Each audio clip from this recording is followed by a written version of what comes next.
I don't even know what they are. Mm-hmm. In that case, it might be a good idea to get a little information with a fellow who owns and operates a company that makes and sells oil drums. Each year, customers buy more and more from our because he makes a better oil drum than his competitors. One day, customers demand more oil drums than the owner can produce.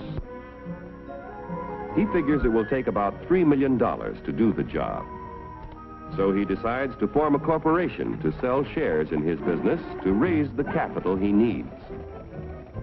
First, the owner goes to the state government to get a corporation charter and permit to sell shares in this business.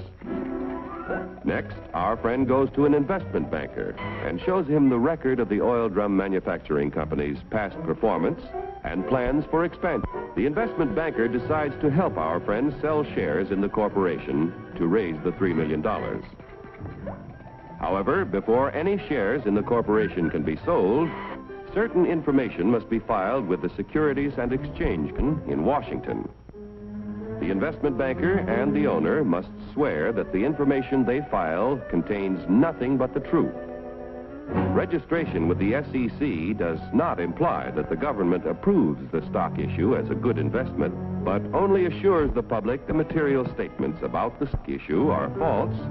Punishment will be according to the law. After SEC registration is effective, the investment banker pays the owner $3 million in exchange for a certain number of shares in the Oil Drum Manufacturing Corporation. The investment banker sells shares of the common stock to people at a price of $3 million investment and shows a profit for his services in selling the stock. Money received from the sale of shares in the business builds a new and better plant, which produces more and better oil drums. The people who bought common stock own proportionate shares in the corporation, tools, equipment, and all of its assets. Common stockholders elect the directors of the corporation. Directors represent the stock and are responsible for the way the business is run. Directors determine the amount of dividends, if any, to be paid out of earnings to the stockholders. Naturally, when stockholders invest in a business, they hope to receive dividends to help pay for necessities of life. Within a few short years, an increasing demand for the company's product poses a friend. How can he fill all the orders? He will have to build more plants and buy more tools to increase production of oil drums. It will take about $20 million to do the job. One way to get this additional capital is to sell more stock to many more people. So the Oil Drum Manufacturing Corporation votes to send its president to the New York Stock Exchange to see if their common stock can qualify for listing. The corporation wants to list its securities on the exchange so that the additional stock they need to sell will be more attractive to investors all over the nation. Securities listed on the New York Stock Exchange can be sold for cash any time in this national marketplace. Each year, inquire about listing their securities, but only those which can pass a thorough examination as to their financial health are accepted. Calling the president of the Oil Drum Manufacturing Corporation. Calling the president of the Oil Drum Manufacturing Corporation. Report to Examination Room B. Attention all members of the Stock List Department. Report to Examination Room B.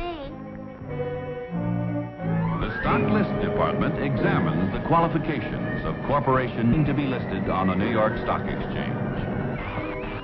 The corporation must have substantial assets in plants, tools, equipment, and cash. There must be a broad distribution of its shares among a large number of stockholders. The corporation must show successful management and sales records and annual net earnings at the time of listing of at least $1 million. The proposed stock issue must meet federal, state, and New York Stock Exchange regulations. The corporation must agree to report to its stockholders at frequent intervals. If the examination by the Stock List Department indicates the corporation meets minimum requirements of the exchange at the time of the examination, the corporation's application for listing is recommended.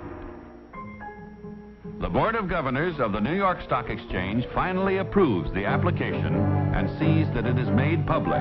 Extra, extra, read all about it. Now that the Oil Drum Manufacturing Corporation stock is listed, its name is abbreviated for use on the ticker tape. Each time ODM stock or any other stock listed on the exchange is bought or sold, the ticker tape flashes all over the nation the price and number of shares traded. A buyer in Colorado wants to purchase some ODM stock. The buyer's broker in Colorado sees that the last ODM transaction was at $10 a share. The buyer could buy from 1 to 99 shares, which would be known as an odd lot. But a Colorado friend decides to invest in 100 shares, known as a round lot. The Colorado broker wires the order to his New York office. The buy order is telephoned to the floor of the New York Stock Exchange. It is given to the firm's floor partner, who becomes the representative of the buyer in Colorado. The floor partner goes to the post where ODM stock is traded. The representative of the buyer in Colorado bids $10 a share for 100 shares. But at the moment, there is no stock offered for sale at this price.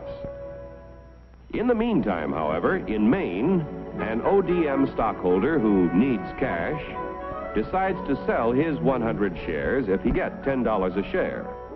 The Maine broker wires the sell order to his firm's representative on the floor of the New York Stock Exchange. This firm's floor partner, representing the seller in Maine, offers to sell 100 shares of ODM stock at $10 a share. The price of $10 a share is mutually acceptable, and the transaction is made. Like the cowboy in Colorado and the fisherman in Maine, investors all over the country use the facilities of brokers who are members of the New York Stock Exchange whenever they want to buy or sell stock of companies listed on this national market.